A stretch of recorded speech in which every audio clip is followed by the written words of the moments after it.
روزہ وہ وقت ہے جب آپ کے اوپر آپ کے حلال کو حرام کر دیا جاتا ہے. کیسے؟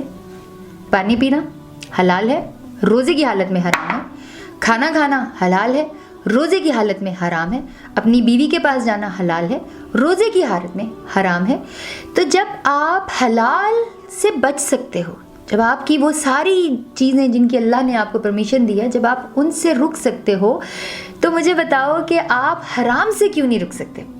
یہ ایک پریکٹس ہے. جب آپ حلال کو حرام سمجھتے ہو اور آپ نہیں کرتے ہو، تو جب رمضان گزر جاتا ہے تو حرام کو حرام سمجھنا تو میرے بھائی بہت آسان ہے. ہم وہ کیوں نہیں کرتے؟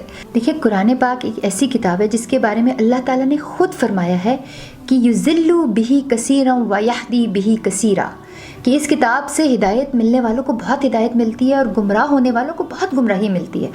تو ہمیں اللہ کی کتاب میں پورا ضابطہ حیات ہے، اللہ کی کتاب میں سارا کچھ بتایا ہوا ہے. آپ یہ دیکھیں کہ رمضان کے بارے میں ہم ایک بات سوچتے ہیں. آپ نے کبھی سنا کہ جنت میں نماز کا دروازہ ہے؟